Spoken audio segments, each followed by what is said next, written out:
మైవి3 కుటుంబ సభ్యులకు నా యొక్క నమస్కారాలు. చాలా న్యూస్లో తమిళనాడు న్యూస్లో అంతా చూసిన న్యూస్ ఛానల్లో మైవి3 యాప్ వచ్చి ప్లే స్టోర్లో లేదు, ఇదంతా మోసం చేసినారని ఎత్తేసినారో అట్లనంతా న్యూస్లో చెప్తా ఉన్నారు. కానీ మైవి3లో ఉండే సభ్యులు మీకు తెలుసును, మనందరికీ తెలుసును. మైవి3 యాప్ సస్పెండ్ మాత్రమే చేసినారు. యాప్లో మనం సంపాదిస్తూ ఉంటాము, డైలీ వాళ్ళు ఎర్నింగ్ వాళ్ళు చూస్తూ ఉన్నారు, చూసి సంపాదించుకుంటూ ఉన్నారు అనేది మనకు మాత్రమే తెలుసు. న్యూస్లో వేసే వాళ్ళకేం తెలుసు. న్యూస్లో చూసి ఒక్కొక్కరు ఒక్కొక్క విధంగా మాట్లాడతారని మీరేం ప్లాన్ కావద్దండి. ఎందుకంటే వాళ్ళకి తెలిసిందంతే. మైవి3 గురించి ఎవరు కానీ నిజమైన విషయాలు ఏమి కానీ తెలియదు. వాళ్ళకి నోటికి వచ్చింది, వాళ్ళకి ఏం చెవులు అయినారో అవన్నీ అట్లట్లే వాళ్ళ ఛానల్లో వాళ్ళు వేసేస్తున్నారు తప్ప ఏం కానీ లేదు.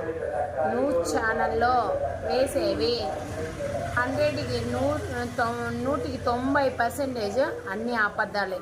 ఎందుకంటే యాప్లో వచ్చి మనం టోటల్ ఎర్నింగ్, అవైలబుల్ ఎర్నింగ్ ఉంది కదా. ఇప్పుడు 2400 కోట్లు ఏమో ఉన్నాయి కదా, మోసం చేసింది అదని కదా కేసు.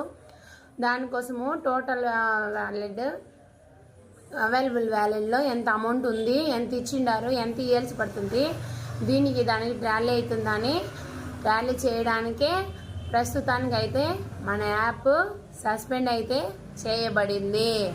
వేరే ఏం కారణం కానీ లేదు.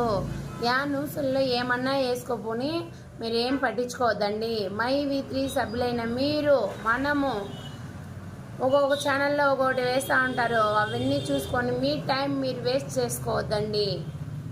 కాబట్టి మైవి3 కంపల్సరీ ఎండి వస్తానే మళ్ళీ యథావిధిగా కొనసాగుతుంది. మీరందరూ కూడా నమ్మకంతో ధైర్యంగా ముందుకు దూసుకెళ్ళడానికి ప్రయత్నించండి.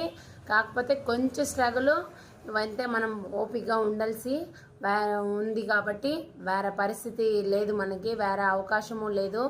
ఖచ్చితంగా కొంచెం ఓపికగా ఉండండి. Thank you.